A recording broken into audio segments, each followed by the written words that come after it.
And welcome to the worldwide broadcast of the Ted and Austin Broer Show, bringing you the latest world news and health research. And to all of our YouTube listeners, welcome. I'm glad we're still on there. We're all kind of surprised, but we're there, so we're good. So we're live great on YouTube. I'll log in here in a minute with you guys, and welcome. Hope you guys had a great July 4th, Independence Day weekend. You know, I did notice, though, the fireworks were down on the lake this year. Well, a lot of counties in Florida banned fireworks. Were you setting off fireworks on the 4th? I might have. A lot. I thought I heard something popping. Allegedly. but they weren't banned in Polk County. No, they weren't banned, but a lot of counties did because of the drought, because it's so dry. We don't have a drought right Dude, now. It rained all day Saturday. Oh, I was like, that's what I told him. I said, don't worry about fires. I said, the grass is soaking. You step in it barefoot and the water and mud seeps between your toes. I said, nothing's catching on fire. Right outside of the mosquito larvae. It's great. Another woman got her arms torn off and killed by an alligator last week. That's a horrible story, but that's a realistic story. And by the way, guys, I've extended this, and I got to tell you this, and I ask you as a favor of mine. I try so hard to keep everybody happy, the Health Masters family. We do a lot for you guys. This show's live every single day for the most part, unless we have like a rerun if we're out of town. But we run shows for you guys. We constantly am trying to make sure I can give you guys specials and 3-packs and 6-packs for all of our customers that want to stack up on inventory. I've extended the sale, the July 4th sale, for one more day for the sole purpose of telling you guys and explaining to you once again, as I put on everything, that the items that we do discounts on, when we do big discounts or 10% off like this over orders $250, it is always excluding massive 6-pack and 3-pack kits. There's a very slim margin with a lot of these products because the raws are so expensive, and a lot of times customers want a big discount when they buy a bunch of product. And I get that, and I try to basically help you guys out with that the best I can. So we do things like 3-packs, we do things like 6-packs, and allow everybody to be able to stock up on inventory. But please do me a favor, those are never on sale for coupons to be stacked. I've said that all the time. I say it on there. But we have it's about it. And I can pay the staff out of that. Yeah, well, after that, we got to pay everybody else out what's left. Yeah. And so we have about a 30% margin on these products. When we cut it 15% and then cut it another 10% and give you 10% for free, give you free shipping, we're actually losing money. We're paying you to take the product. I mean, that's okay, but it's not a sustainable model. It's just not sustainable. Then we won't be here next week. You're like, where'd they go? Well, you guys got your coupon on top of your 6-pack, but we're shutting the doors down now, so enjoy. Well, no, and so thank you for your support. We appreciate it. I appreciate it. I hope you had a great weekend. Yesterday we had a great church service at the Lutheran Church. Did you? We didn't have communion yesterday, which always bothers me. I don't like that because when they have a longer service for the 4th, and they combined all 3 services into one service yesterday morning, but we lost communion. I'd rather have the communion and make the service a little bit shorter. I'm real funny about that. You know how I'm about, communion and God and Christ and the rest of that. I love all that stuff. And so, but I hope you had a great time in church yesterday. I hope you had a great 4th. I mean, it's wonderful. Everyone's got all their fingers too, fireworks. Oh, I hope you did. Yeah. But by the way, let's talk about stress this morning. You want to do that instead of alligators killing people? Yeah, it's what Monday. A morbid story, man. Well, I mean, I can find you 1,000 articles on any search engine about alligator attacks in Florida. I've told you guys enough. Just stay, if you touch it and it's wet, touch it in Florida. If it's wet, there's a gator in it. Well, I put it that way. If it's a body of water, it's got a gator. We have people coming in from out of town, and we have friends coming over, and they want to go out on the lake at night, 10, 11 o'clock at night. You can do that. And that's feeding time. Stay on the dock. No, it's feeding time. That's what the gators like to go out at night and eat. And I always tell them it's feeding time. I said, I wouldn't do that, especially if they have a dog. They would take a dog out of the dock. That's like throwing catnip on a cat. The gators go insane over dogs down here. They love to run out of the water and grab them. It's like a snack. And so be careful if you're down here. Especially, I've seen them climb on docks. I've seen them climb fences. I mean, these things are relentless. When they're an apex predator. When they focus on something to eat it, they're not playing the game. They're trying to eat it. And they'll do whatever they have to if they have the ability. The only problem you get the really, really big ones, they have a hard time climbing on a dock because they weigh so much. They are heavy, man. 7,900 pounds. Yeah, well, they get up to 1,000 for the big boys. And that's a lot of weight to carry those little stubby legs. That's why they can run real fast for a real short distance because of the weight. So you got to be real careful with them. But by the way, stress. Okay, let's get into 6 signs you're in the chronic stress danger zone without even realizing it. Eyes start twitching, metallic taste in your mouth, persistent fatigue are just a few of the warning signals to pay attention to. And it has something interesting here because, we used to say that stress can be positive or negative.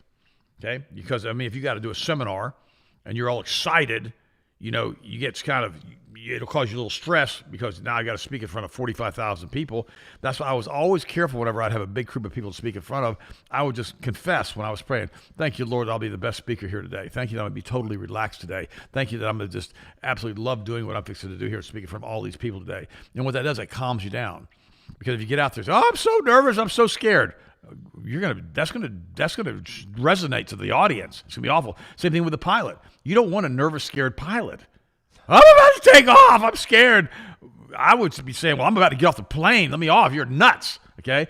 So you got to realize you got to deal with stress. By worrying can add a single moment to their life, it says. But what's interesting is we never knew what stress was called that was from a positive standpoint. Then now they've named it. It's called eustress, eustress, eustress. Is a positive cognitive response to a short-term stress. This can motivate us and manage challenges and improve performance. It can even be described as thrilling. The fizzy in the stomach that means you deliver a sharper presentation spurs you on something like adrenaline-inducing, like attempting a black run. I have no idea what a black run is. What's a black run, Austin? No idea. Why do they say stuff like that? Nobody knows what that means. When the chronic stress, the more dangerous sort, invades your well-being, instead of being fulfilled, you become overwhelmed, and health repercussions start to pick up. Now, what they're talking about is the fight or flight syndrome. Okay, you're in the backyard. Neighbor has an attack dog. It's a Doberman. I've been here, done this. This is a true story with me. All of a sudden, the dog decides he's going to kill you. You think, this really happened? Yeah, it really did. About 30 years ago. So you walk out there with a gun, and you see the dog's charging you. Now, you got two choices. You can fight or flight. You can run or flee. The problem is you can't get back into the screen room on time. Dog's moving too fast. He's running at 35 miles an hour, full speed. Teeth are hanging out. You can't turned around back in the screen room without getting hit from the back of the neck with his teeth. Okay? That's where this is going. So now you got a choice. You could either fight or flight. You can keep the gun on him. Hopefully you hit him, or you're going to be dead. That's what they're talking about here. And so you get this immediate adrenaline dump, and you get super clear. And all of a sudden, you got the gun on the dog. And you think, well, this is a terrible analogy. Well, this is not a metaphor. It's what happened to me. And all of a sudden, everything gets crystal sharp, and everything gets real slow. It's weird how it does that. Kind of like in the movies, it goes into slow mo, and you see the dog running. You got the gun on him. You got the round lined up. You double tap him. You hit him twice. You're done with it. That dog goes to puppy heaven. You don't get killed. Everybody's happy except for the neighbor whose dog got out. And you're thinking to yourself, okay, well, now you got this adrenaline dump. I want to clarify something real quick for all new listeners. This was a certified, trained attack Doberman that was in a residential neighborhood. This should have been in nowhere other than military training or law enforcement usage, period. This dog was never supposed to be used in civilian areas, period, with families. Let me clarify that. And that dog kept getting out and biting people. Two different people. Two different people got bit.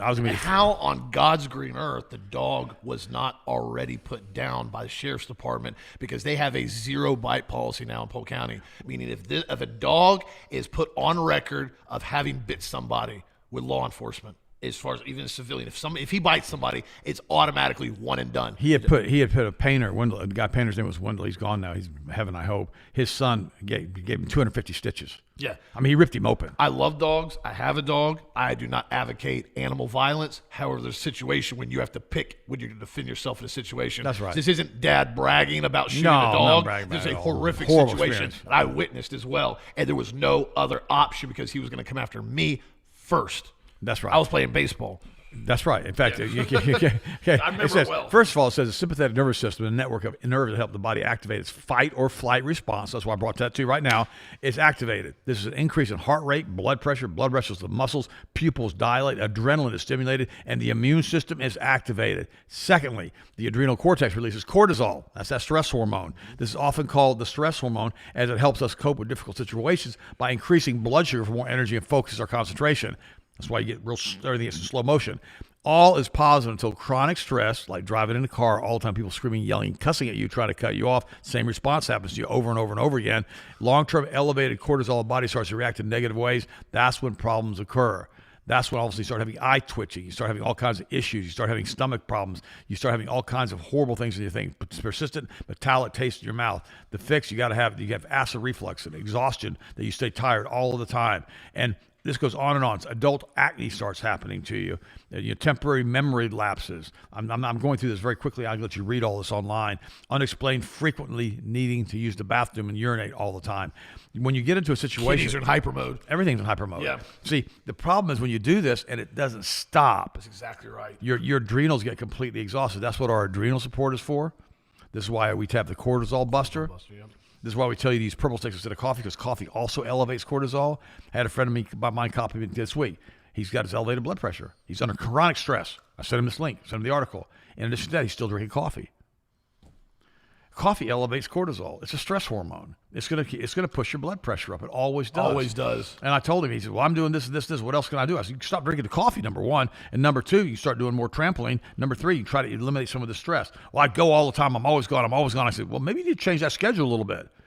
I mean, he's always on an airplane flying somewhere. I mean, literally, he works for a local university, and he literally is gone 3 weeks out of the month. This is a very simplistic kit we put together a little ways back. This is the ultimate stress controllers. I'm plugging this is because it's got the vitamin C with antioxidants, which is obviously, you guys know, one of the best products we have as far as for maintaining the immune system. The adrenal support, which actually supports the adrenals, doesn't tap them, and cortisol buster that's got ashwagandha and multiple other ingredients that helps maintain healthy cortisol. If you want to go a little bit more advanced on it, we also have the extreme stress relief. This one doesn't have vitamin C, but it's got the adrenal and cortisol, and it's got additional ashwagandha, and it's got 5-HTP. So there's numerous substances, botanicals, nutrients that you can take on a regular basis to help mitigate it, to get your cortisol back down before you have another spike. Because exactly what he just said, one of the biggest issues with cortisol is continual high elevated cortisol for extended periods of time. The body needs about at least 1 to 2 days of downtime to get cortisol levels back at a low baseline to be able to be managed properly. But you do need cortisol because it's what gets you up in the morning, makes you want to eat breakfast. Exactly. But if you constantly have cortisol spike in the morning, cortisol all day, cortisol late at night, you sleep a couple hours, then cortisol back up again, you get this continual elevated cortisol level, and it can start causing weight loss, can start causing weight gain, can start causing mental fatigue, a lot of problems on it. So learn how to manage it properly. And again, like I said, the supplements can help you handle that a little bit better. When you have constant chaos going on, you're super busy and you're up till 11 o'clock doing podcasts, you're back on the show in the morning and then dealing with stuff all day. So I've learned how to manage this properly and take a large amount of high quality supplements that helps manage it. So if you got questions on that, give us a call. And again, as I said earlier, this is a kit we put on sale. The one over here is another kit we have. Give me camera 4. Stress management, 12% off. If you add this to your cart today, the July 4th coupon is not going to apply to anything that's got a discounted sale on it. You're saying it again. I'm saying it again, and I'm clarifying it. So this one's a 12% off. 22 would be a 10 if you added it, along with free shipping if you did 2 of these. And again, there's no ability to actually maintain the company. We're already trying to keep this show afloat, I'll be honest with you. This show has gotten insanely expensive with all the stuff we're doing every single day on all these different platforms. Y'all love it. Y'all want it. Y'all keep asking for more, and I'm trying to give you guys that. But at some point in time, we also have to maintain overall overhead as well. So, good. The good news. Yeah. I got good news. Trump has pardoned 9 people now who have changed and modified their diesel trucks. I saw that. They were in prison. They were locked up. This was a huge win for him. I will say this right now. He does a lot of stuff I haven't cared for. This was huge. These are guys that have been convicted felons now because they sold DPF tuning parts. And they were diesel mechanics. Rudy's Performance was one of them. They were a big company, great company. I'd worked with them before with marketing. They ended up getting shut down. The owner got fined millions of dollars, and they charged him with felonies and basically had to do house arrest and I think probation. Insanity, because he was selling guys diesel particulate filter modifying parts to fix their trucks. Because here's the problem. Corey at PPI, I know him personally. He's a huge fighter in this field.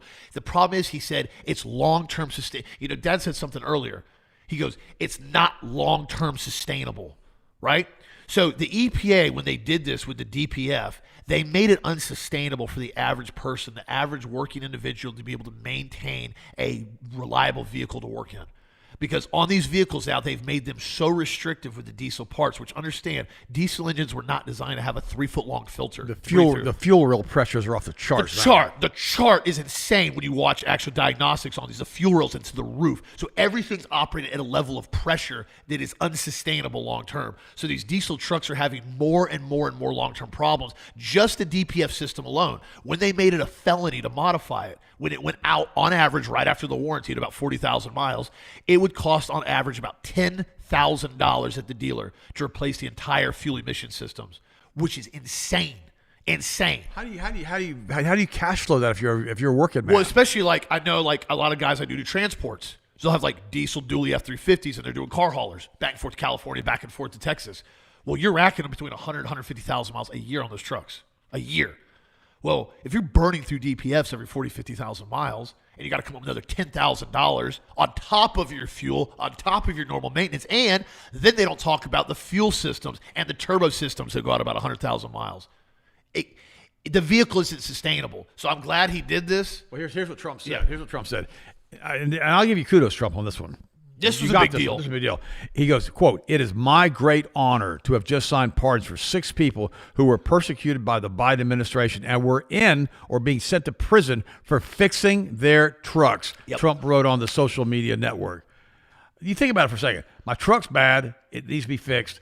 It won't run. I can't work. I'm going to fix it the best I can with what I can afford. You're going to prison.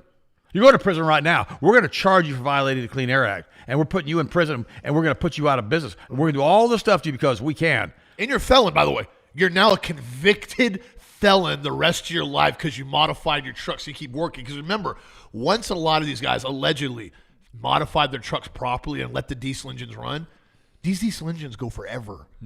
I mean, they're million-mile engines if they're done right. And the fuel mileage doubles. Personally seen it one time years and years ago. So a friend of mine deleted one before it was a felony, before it was a big deal, right when they came out. He was averaging, at some point when he would go to region, 6 miles a gallon. 6 miles a gallon. All of a sudden, he takes the DPF system off, makes it a straight pipe again, does a really, really clean emission tune on it so it runs really clean. It's all basically a green tune is what they called it. It would average anywhere from, it could get 26 to 27 miles per gallon on the highway. No soot, virtually no emissions, run 4 or 5 times cleaner than it did with the DPF. And run a million miles. Versus getting 6 miles a gallon in region every couple hundred miles. And never forget, the military can order them without the DPF because it has to be reliable. You can't have guys that are doing troop transports out to combat zones go, oh, guys, guess what? We're out of DEF fluid. We're going into regen. We're out of DEF. What? We're in Afghanistan. DEF doesn't even exist out here. Yeah, I know. We're all shut down. All the MRAPs are shut down. We're 80 miles from nowhere. Yeah, we're dead in the water. We have a full transport's got to come out here and fill some DP. You can't do that. It's an unsustainable model. Not to mention it's stupid. Yeah. He goes, let me read this again because I want to clarify it. In a list provided Friday evening by the White House, Trump pardoned 11 people, including 9 who had faced violations of the Clean Air Act by disabling emissions monitoring systems on vehicles or selling devices that enabled emission systems to be bypassed. The pardons come after Trump on Monday signed a memo telling the Environmental Protection Agency that Americans can fix their own vehicles if they see fit. Yep. I'm glad he did that. As he signed the memo, Trump referenced I don't know why he didn't do an executive order. As he signed the memo, Trump referenced a diesel mechanic he pardoned last year who disabled emissions monitoring systems. The memo also addressed aftermarket auto parts, which is what you're talking about, Austin, and would supersede the ability of the California Air Resources Board to evaluate the parts that affect vehicle emissions. The White House, in releasing the list of those pardons, described Trump having relieved consumers from these regulatory burdens. But beyond the emissions-related pardons, Trump on Friday also issued a pardon for Adam Kiden, a famous business partner of Abramoff. I'm not going to say anything about this at all because sometimes I don't believe he should have done some of this stuff. But he also, on Friday, he pardoned a ranch owner, citing an upstanding record post-conviction, praising him for allowing U.S. military and NATO troops to train on his land free of charge. I'm going to post this so you guys can read it. But the reality is, kudos Trump. I like this, that he did this. And again, this is a nightmare thing that Joe Biden put into play. Of course, it wasn't Joe Biden. It was the guys who wore the little hats. That's exactly now you listen to me for a second. Don't start on me. Listen to me. Why? Here's how we're tying this together. They control the fuel supply. Yep, and the DEF fluid. They control the DEF fluid. They control every aspect of this. It's like when Ford when Ford was manufacturing a dual fuel Model T. Now listen to me real closely. It would run on gasoline or it would run on ethanol, like whiskey, 100%, 100 proof. There was a little valve you switch, go from gasoline to ethanol. Well, Ford thought that's a great idea. Well, Rockefeller, who was lined up with the Rothschild banking cartels who want to control all aspects of motor vehicle as far as fuel, basically came in and pushed for prohibition because people would go out and take their Model Ts out into the country and they would run out of fuel and they would stop at the local farm who had a still and they would pour ethanol into the fuel tank and it ran perfect. And they loved it. Rockefeller wanted no part of that. He's the one who pushed for prohibition to stop all the farmers from producing alcohol so it would make it illegal for them to sell the alcohol and make it illegal for them to have a family still to manufacture their own whiskey. You think, well, that's a good thing. No, it's not. You don't have a right to do that. He did it on purpose to destroy the ability of Model T Fords to get alcohol when they were out in the countryside so he could put a monopoly on fuel. Why do you think they broke up the trust with Standard Oil? That's why they did it, because they controlled everything, from the ground, from production to the pipelines to everything they controlled, because they wanted to have complete monopoly to control it, and he was so intertwined with Rothschild, they couldn't separate the businesses. They were so intertwined. It was crazy what happened. So this same group still wants to control everything, including the DPF that you've got to buy for $12 a gallon or whatever that crap costs now that I have to put in my truck, because it goes into a regen. If you run out of this stuff, you go into what's called limp mode. Now you're trying to get back to the dealership at 20 miles an hour. No, it will. I've had it happen to me. We had one that we almost had the lemon law. It went into DEF failure without going, and it wasn't empty. It was full of DEF. It had 800 miles on the truck. 800 miles on the Sat truck. in the shop for 90 days, back and forth. Trying to get parts for it. All new, entire new emission system had to be put on the truck. Whole system. Brand new truck. And then I got it back. It failed again at 1,400 miles. Then had to get towed back in. They had to put rollers on the tires because you couldn't even get the truck to move. I'm talking dead. It had to drag it out of my driveway on rollers to get on the truck. The second time I went back, I said, this truck won't come back. It's yours. We're either lemon law on this or you guys replace it. I'm not going to put dealers or names or brands or anything out there because I'm not trying to get an issue. They did. They gave us another for the same price. They swapped it out. It's just, okay, done. So we don't want a lemon law because they don't want the lemon law on their record for GM. Oh, yeah. A lemon law is a big deal to a manufacturer. Well, it's because especially in aggregate, they build up. And when they start building up and it happens repeatedly, all of a sudden, all basically, JD Powers, all those places start really flagging. This is what happened with Mercedes. Mercedes built a G-Wagon, a lifted 4x4 square. Yeah. Beautiful, beautiful truck. With the new body. 80% approximately, a whole bunch of them got lemon lawed. And the funny thing was, it was stupid stuff that was getting lemon lawed, but they couldn't fix it. They'd replace it, and it would break again, it would break again, it would break again. Then they lemon lawed them, and now it's like, there's all these trucks. And now Mercedes is ranked number 30th as far as reliability. It's like the worst brand out there. And now, don't get me wrong, the G-Wagon is one of the coolest vehicles I've ever seen. I love the way they sound and everything else. But the reality is they've got a terrible rating now because of all the lemon laws. So the dealers and the manufacturers don't want lemon laws, especially in the state of Florida. 3 strikes, you're out. Boom. Truck gets lemon lawed, car gets lemon lawed, and they hate it. That's why with motorhomes, they're so careful to try to fix them within the first 3 times in the state of Florida within the first couple of years because they don't want to get them lemon lawed. Yeah. Very important. But no, so this is good with this. Hopefully it continues to expand. I'm going to continue to watch as far as how this goes now with this new mandate that he's putting in because, like I said, this whole aspect, the DEF fluid has been one of the biggest scams in diesel history. The amount of money it cost with buying the urea fluid, the generational revenue that it's made for all of big oil. I mean, nobody else has made any money off of it. It was big oil and basically these other corporations that lobbied EPA to pass this. And they already had all the patents in place ready to own it all. So now a DPF system that costs these manufacturers like $200 to $300 to produce, they are mandated, GM's mandated to put on the truck because of the EPA. They charged, GM $5,000-$6,000 for the part. Then GM charges everybody $7,000-$8,000 for the part when they replace it. It's been one of the reasons why the diesel truck prices have gone through the roof over the last 10 years. It happened in 2008. It's done nothing but gone downhill since then because when they first came out, everybody just said, okay, cool story. We're just going to delete them. And nobody really knew anything about it. They were like, the trucks are running like crap. They're getting horrible fuel mileage. They're shooting flames out the back because they're basically catching on fire every couple of miles in region. So just delete them. And then after people kept doing it, EPA's like, listen, peasants, if you modify your truck that you personally own that's in your name that you pay insurance on and you make it run better and get 3 times the fuel mileage and make it run cleaner, it's a felony now. Once they did that, the whole world changed with DPF systems. Especially when they started going to shops and arresting people. Now remember, I'm going to say something to you. The little hat people run this. The little hat people also run the American Medical Association. Exactly right. They also run the American Psychiatric Association. They also run the American Pediatric Association. They also run the American Academy of Sciences, and they also run the attorneys. The bar members and all the rest of this stuff, because they're all tied together with this stuff because they maximize profits. Remember, when you have an individual, all they care about is profit, greed. That's all they care about. That's all they care about. And they don't care about how they treat people. They don't care if they bankrupt you, bankrupt anybody. They don't care. It's we're going to get what we can. We're going to extract everything from you. And then they go for punitive damages in these lawsuits, which cannot be bankrupted.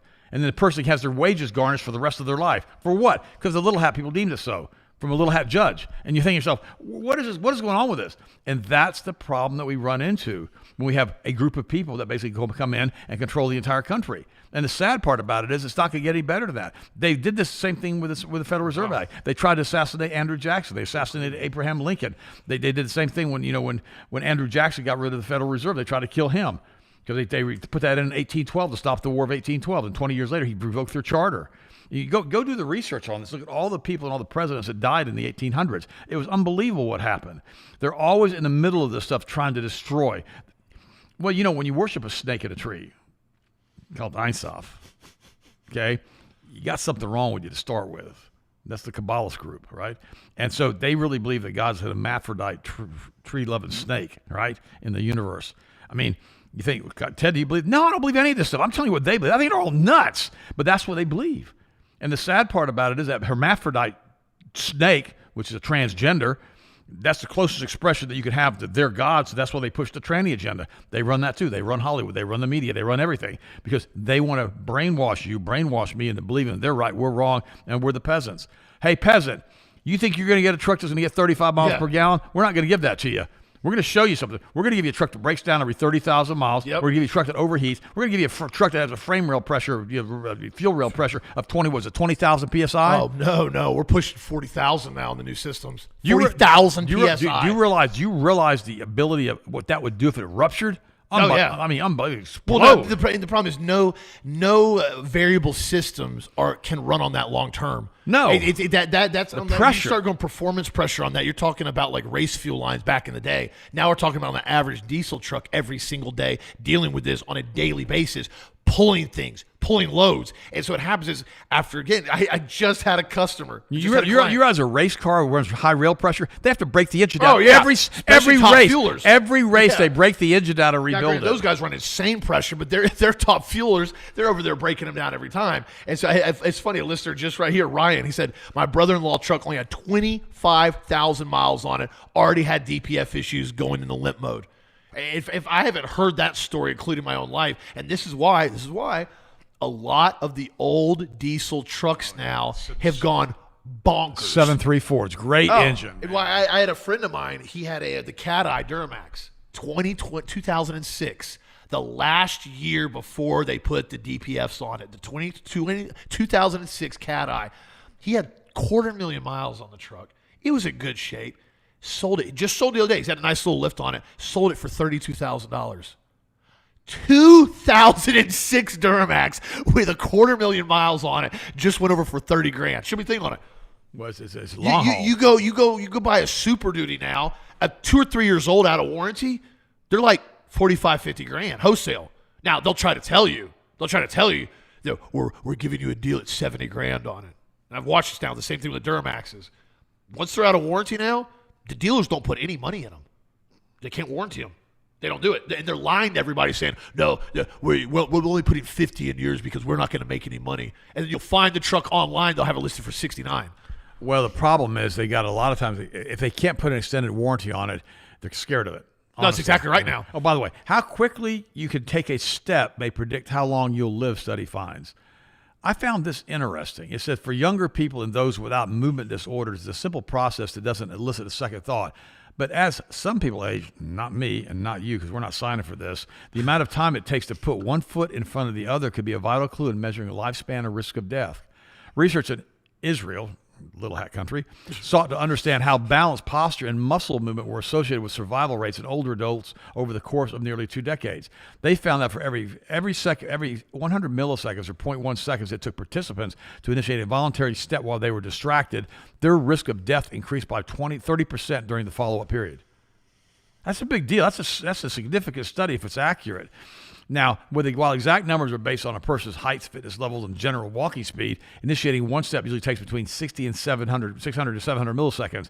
Running or sprinting cuts time down to about 300 to 400 milliseconds. The researchers believe the findings show slower steps may be an indication of what? Overall neurological and physiological resilience in aging, which signals the brain and body's ability to adapt to stress. Poor balance, for instance, can increase the risk of experiencing a fall.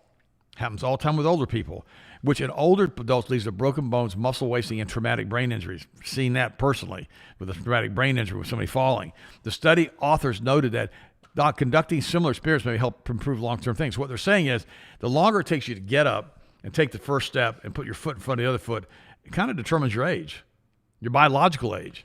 I know that when I'm walking around the other day, I was at Bach Tower with a bunch of friends. Giant Masonic monument that really kind of awful over there. It's beautiful. You promote it then.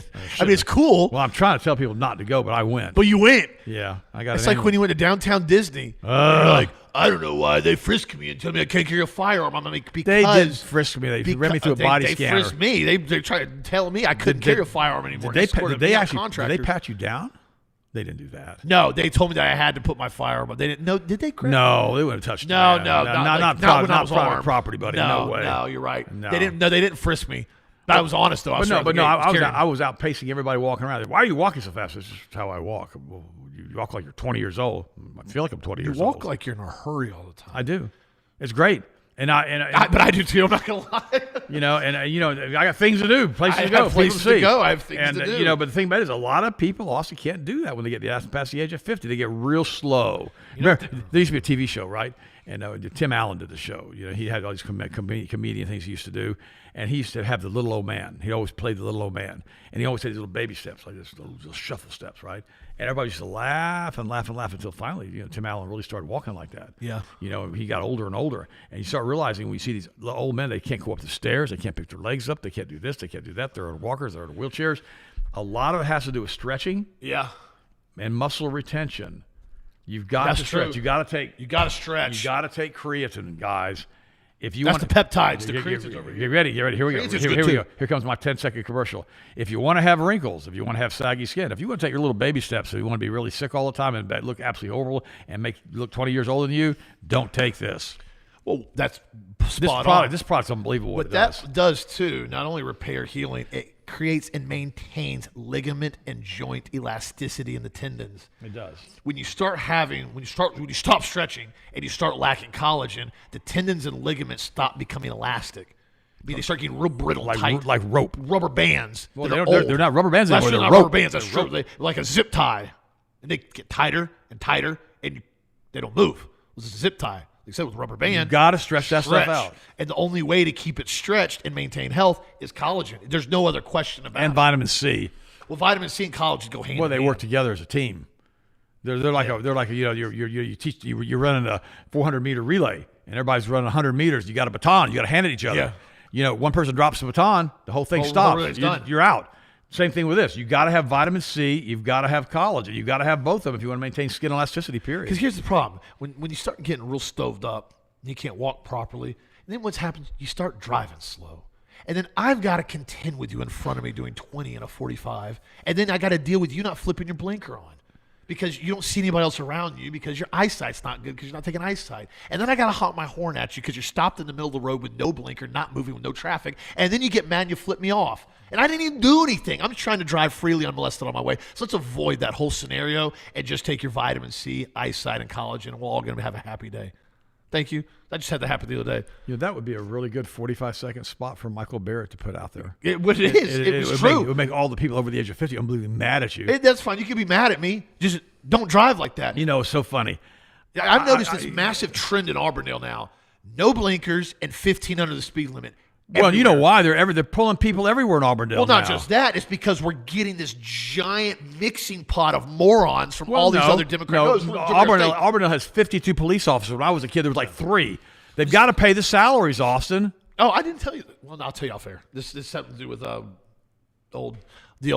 other department that I'm dealing with right now. Over there. The one that put the doggone speed cameras up illegally. I talked to law enforcement in the barbershop the other day about that. They have multiple law enforcement that are getting attorneys to fight Lake Alfred on this because Lake Alfred is directly violating Florida state law with those speed cameras now. And they are called out on it. I got a ticket on it. No, he said they're supposed to be on for an hour and a half. That's it. Directly when school's in session from like 7:30 to like 8:30 or 9, whatever it is. I have never seen a bigger group of weirdos than I have in the city of Lake Alfred, and the most poorly run city I've ever seen. They're always bankrupt. He said the broke. only revenue they generate, the city's kaput. It doesn't do anything. The only generated revenue is through tickets and property taxes. taxes. Look, they can't. The property tax. They said everybody's selling their houses. Everybody's moving out because it's turning such a defunct city, such a defunct town. So he said there's tons of houses that are unsold over there. Now you look online on Zillow, there's all these houses for sale, vacant. It's gone. Nobody wants them anymore. Well, maybe there's a reason why. It's like Lake Alfred's turned into Detroit. I told the lady when I complained about the red light ticket for the school zone that I was doing at 12 o'clock when nobody was outside. Yeah. I told her, I said, this is why everybody hates Lake Alfred. Well, and by the way, just understand this. So the speed limit's like 35. Mm-hmm. They've got this segment of area that's barely marked. Quarter mile. With a camera of quarter mile. And it goes from 35 to 15. And then back to 35. Well, it's a school zone. So during the school hours of like 7:30 to 9, it goes to 15, and then it's supposed to go from like 3:30 to 5. That's how the law was written. Oh, no. They got the cameras on from 7 a.m. to 5 p.m. all day, every day. It doesn't even matter if it's a holiday. So if you don't drop from 35 to 15 in a quarter-mile stretch, they immediately give you a doggone camera ticket. I got one. And he said the exact thing. And I was doing the speed limit. I wasn't even raised. Auburndale police chief said the exact same thing. He said they made it unbelievably difficult to go through these hoops to fight it. And he goes, I told him, so just. They wanted me to give a list of everybody who could. They didn't have me behind the. You know what he said? He said, Fifth Amendment on everything. I want a jury trial. Straight to jury trial. I demand a speedy trial. Oh, nothing. I am not guilty. I know nothing. Fifth Amendment, jury trial. You want to prove I did it? Prove I did it in a jury trial. He goes, they've already had 2 cases of that. The jury unanimously every time dismisses it. Every time. They're like, guys, people suck over there. Dismissed. He said if everybody starts fighting it, they're going to have it thrown out almost immediately next year because it's unconstitutional. I had a whole conversation about this the other day at the barbershop. Oh, by the way, speaking of conversations, college students are now testing the level of 10-year-olds. That sounds about right. AI. They don't know anything. Well, AI, I mean, these are 18-year-olds. Well, no, you got to remember, bud, we're dealing with college students now who have been using AI for the last 5 to 6 years. We can't write papers to do research. They don't even – most kids, if you ask them right now in college – actually how to do a true like bibliography and how to do a reference page and do all these different things on it. They can't. All they know is pick up their phone and go, write me a 15-page paper with 15 references discussing elephants in Africa. And AI writes it. And then they go in and tweak it a little bit and then they submit it. They have no idea how to research. I've seen this person now. They have no idea how to research anything. They don't know. So 18-year-olds in college now, yeah, that's about right. About 10, 12-year-olds. I've got this. I found this the other day. I was 8 years old writing a diary. It lasted about a week, but I'm 8. And, those are your papers from when you're 8? Yeah, I'm writing in full cursive.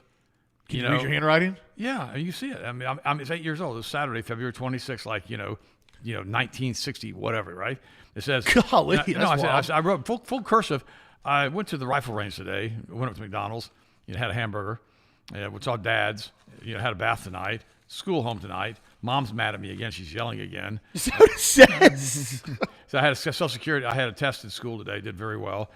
Riding. Played with Johnny next door. Came home.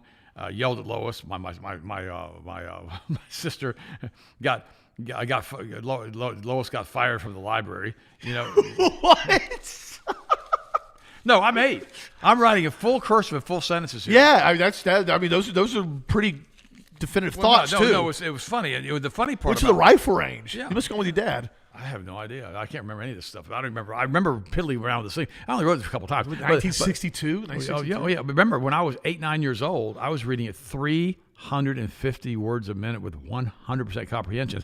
I was in 5th grade, right? Like 8, 9, 10 years old, I guess I was.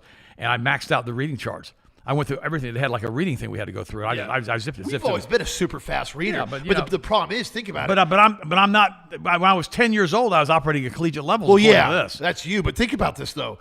The younger generation. Think about if you never had the ability to even get exposed to able to read like that, and they automatically start showing you how to use Chat GPT at 6, 7 years old. You know how I learned to read so fast? It was comic books. Oh yeah.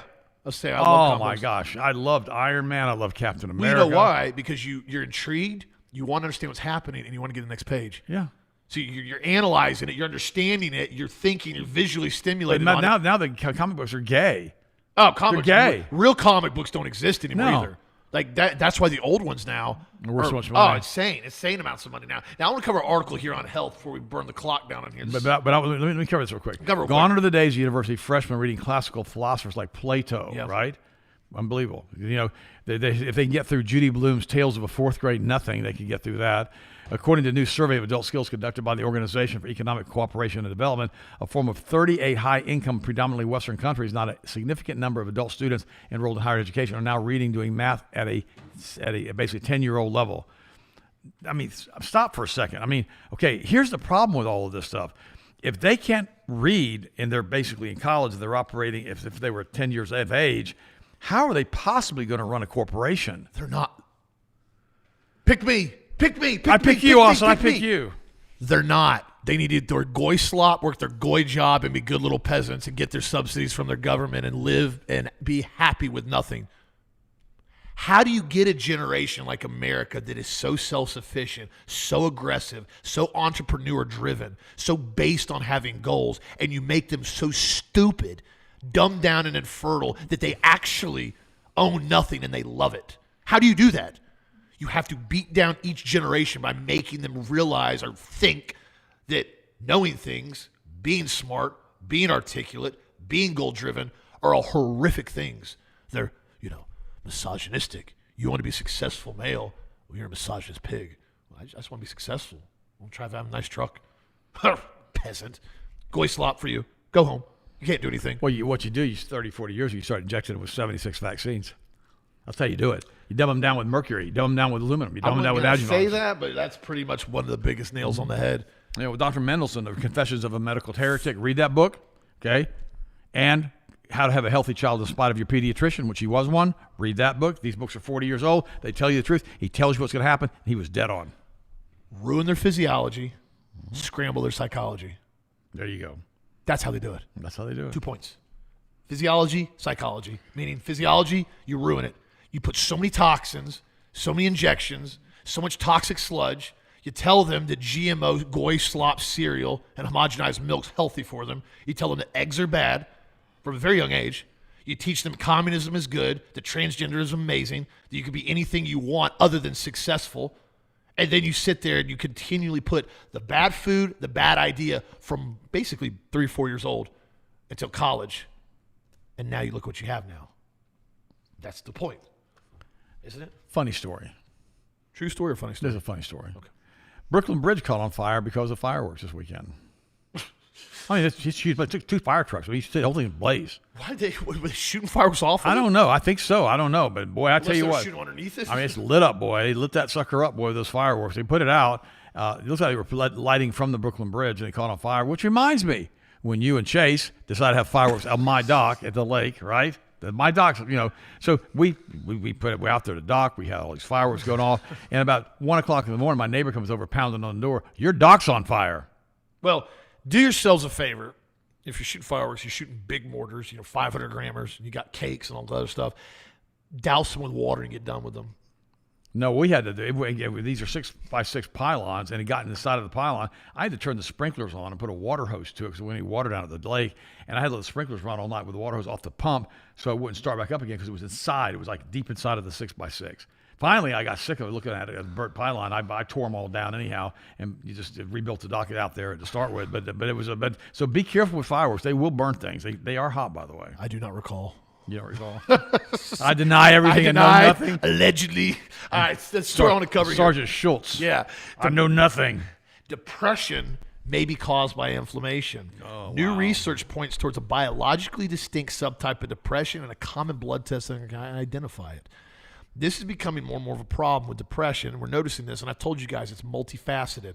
One of the biggest problems is gut-brain axis and the inflammation that it causes when it's disrupted. The gut and the brain talk, not through direct nerves, but through basically scalar waves. Yeah, that's why the gut microbe, the probiotic, the good healthy gut bacteria, it actually has energy that ties in with the brain and it talks to one another. That's why the brain doesn't produce serotonin and dopamine. The gut does. This is why when the gut basically starts having all these health issues, it triggers things to be produced. If it doesn't trigger, it never goes off. It's kind of like the body, looking at it from a firearm standpoint, the gut's the firing pin. It determines whether or not everything's going to go right and could detonate correctly and fire off, or it's not. If the firing pin doesn't want to work, your gun's inert. You can have the coolest setup, the best optic, the beautiful glass piece on top, the longest barrel, cold hammer forged, everything's top tier. And you take that firing pin and you missize it, or you take it out completely, the gun's a baseball bat, right? That's how the body works. It's a club. The gut is the firing pin. You screw up the firing pin, everything else goes into chaos. And they're going into research here talking about how this new trial provides evidence, again, for people with depression who have raised inflammation targeting the immune system may improve symptoms. So they suggest the problem is basically looking at the gut, the inflammation theory. People with depression share the same sets of symptoms: utterly drained, thinking and moving slowly, sleeping more, losing interest in things they once enjoyed. Closely assembles what scientists call sickness behavior, the body's way of conserving energy while fighting infection. Biological evidence is beginning to accumulate. Studies after study repeatedly find that people with elevated C-reactive protein, a blood marker of inflammation, were almost always higher risk of developing depression, invariably. They said we're seeing a lot of data support that inflammation plays a significant role in depression. People living with chronic inflammatory conditions such as arthritis, inflammatory bowel disease, as well as people recovering from serious infections, are almost inadvertently always likely to develop depression more often. This is why... Boy, we've seen that personally, haven't we? With gut problems. The more I've researched it, the more I realize it's not a joke. Gut problems, long-term, just what you talked about earlier with stress and cortisol. You can have a gut problem, right? Your gut can get messed up. You go on antibiotics if you had to, and your body recovers. You take, probiotic 350 billion. You get through it. When you start allowing chronic, long-term gut inflammation to occur long-term, it invariably always starts to have brain issues on a long enough scale because everything starts getting inflamed. This is why it's important to keep bowel movements regularly, important to keep proper hydration, and it is so important. I cannot reiterate this anymore. I say it all the time. Stay away from high ultra-processed foods, especially ones that you know are contaminated with glyphosate, which is like all of them. Because what happens is glyphosate causes so much gut inflammation, so much. You don't even understand it. I put photos up on here. We did the study with the rats, the pigs. The pigs were given basically 2 months straight of GMO Roundup resistant ready corn, straight up Roundup ready corn. Within 8 weeks, their guts were rotted. They fed nothing but that, basically force fed them this stuff, and it rotted their guts. Okay, guys, that's hogs. That's pigs. They can eat anything. And the sad part about our DNA is kind of close to those dogs. There you go. It is. It's bad. And so you think about it, what it's doing to hogs when they're eating this Roundup-resistant corn is kind of similar to what's happening to humans, isn't it? Chronic issues, irritable bowel syndrome, Crohn's disease, leaky gut syndrome. Ulcers. They're all becoming regular. So, again, I tell you guys this, just giving you a heads up, C-reactive protein test might be a good idea when you're getting your blood work done, just as another click on the box to see how it's running on. I had a friend of mine here recently. They were having 3 jobs, finishing college and doing a bunch of other stuff, and they ended up with a gut lesion. Yeah. And they put them on and I mentioned this last week, they put them on a childhood arthritis drug, rheumatoid arthritis, and it caused things like cancer and or leukemia. And I mean, just the list was unbelievable. One of the worst drug interactions I've ever seen. And I thought to myself, how many people end up with gut problems and they start doing all this H. pylori and all the rest of stuff. They start on all these antibiotics. They destroy all their intestinal flora. And suddenly they don't have flora. They have suddenly they basically have all these depression issues and health issues. Right now, there's about 4,800 approved drugs right now in the world, in America, et cetera. And there's 1.3 million drug interactions listed. Now think about that. Think about that. How big that is. And those are the ones that are on the books that they disclose. Think about all the different drugs that we've seen people take. And one database says that there's over 95,000 common adverse events. So, if you got a drug that says you take this drug, there's a real high probability you're coming down with leukemia and you're going to die in a couple of years, but and you're going to gain a bunch of weight, you're going to get super fat. But by the way, you can have all the alcohol you want to drink. And you got, wait a minute, I got an ulcer, so you want me to drink. It'll lower my immune system. Yeah. And give myself leukemia, and it says rots out the bones, so you better take a calcium. Then better that. I mean, unbelievable. Then the doctor puts you on another drug because you're having another problem from those side effects, and the side effects of that drug are lowers the immune system. Oh, so now you're lowering your immune system while you're taking a drug that invariably can cause cancer. Then you start taking another drug to help out with your energy because you feel so bad from the inflammation that's going on in your gut now that's not getting fixed. There's a reason why you got the ulcer. Was it because you basically were drinking too much cabbage juice? I'm going to say something too, and I'm not going to meddle too much this morning because we don't have any time left. But if you're in a situation where you're under a lot of stress, you need to change the situation. Sometimes you can, sometimes you can't at the very fast point in time. But you got to have whoever you have the stress with. You got to talk to them. You got to figure out because sometimes you're in college and you got finals week and it's stressful all week. But then you have to calm it down after the week after that. And you got to chill out. But if you're in a relationship that is unbelievably awful and it's killing you. Why are you doing that? I'm just asking you. I mean, if you are with the wrong person, in some cases that's easy to fix. Sometimes it's not easy to fix. The reality is that the Bible says, "Who by worrying can add a single moment to their lives." I mean, if it was really going into detail, it would say, "Look, if you worry, here's what's going to happen. You can have gut inflammation. You can have unbelievable problems with your gut. You can start having, all kinds of things with ulcers, et cetera, et cetera, et cetera. And you're probably going to die really young. And so you probably don't want to worry about stuff and just fix the worrying.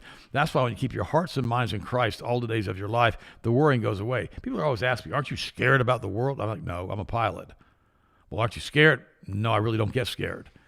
You don't have to act like that. You don't have to get all worked up over stuff that doesn't mean anything.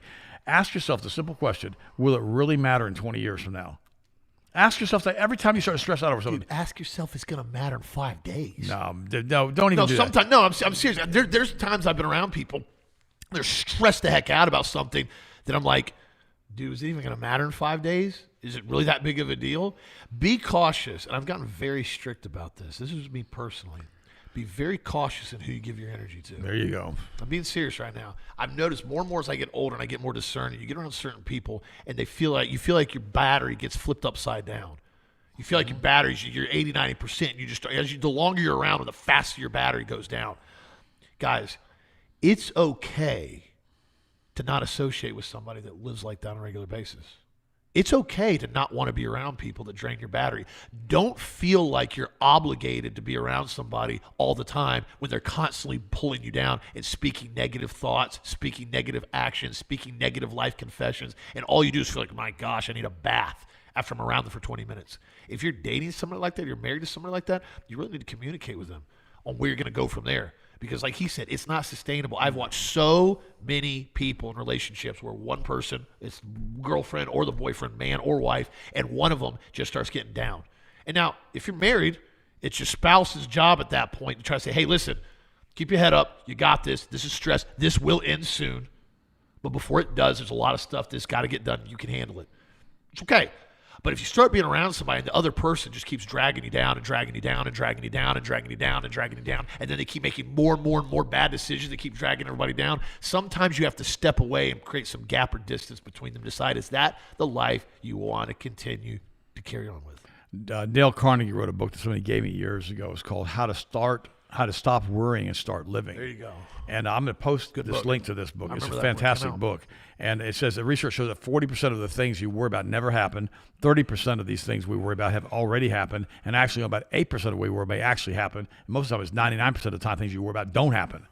So, so the reality is that you're sitting around worried about something that, it's like my friend who wants to get both of her breasts taken off. who's in her 60s for no reason whatsoever. So she read something in a book about it. And she's been having all kinds of health problems to start with. She took the COVID shot, and she's got over pneumonia, and now she wants to go in and have a double mastectomy for no reason whatsoever. She has no breast cancer. She's worried. You know, most women in their 60s are going to get breast cancer anyhow. Just to give you a news flash, it's a hormonal thing in many cases, and also aluminum chlorhydrate deodorants. Be very, very careful of what you want to worry about. Some people also have to fret. It doesn't matter what the day is; they've got to find something negative to say. Yeah, they do, or they have to also find a conflict. Well, no, they got to manufacture something out of nowhere just to start a fight. Ziegler said it this way: they're the kind of people that brighten up a room. Correct. When they leave it. Yes, they leave and everybody goes, "Oh, thank God they're gone." Gosh, you know how bad a reputation you want to have? Well, yeah, then those same people, when they die, they're on their deathbed, and they're laying there, and their last words they utter are, "Oh, thank God it's over." What kind of awful life was that? Is that how you want your last words out of your mouth? Thank God it's over? God didn't give you a life like that. You know it's true. I see it. I'm like, that's horrible. But remember, when you keep your hearts and minds in Christ, you have to live like this. Change gears real quick. Rick put on here, melatonin and gut microbes share a powerful two-way relationship. Oh, yeah, absolutely. Melatonin disruptors are synthetic chemicals and everyday environmental toxins that interfere with the body's natural production, regulation, cell reception of melatonin, and other hormones. Melatonin is a huge one because it helps with sleep. All these drugs, all these bisphenol A, talks about it right here, these phthalates. Why do you think they're coming out, guys, with 2 brand new PFAS pesticide herbicides? More Teflon, more fluoride.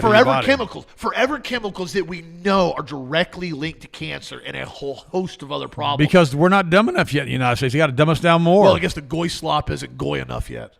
Ooh, guess not.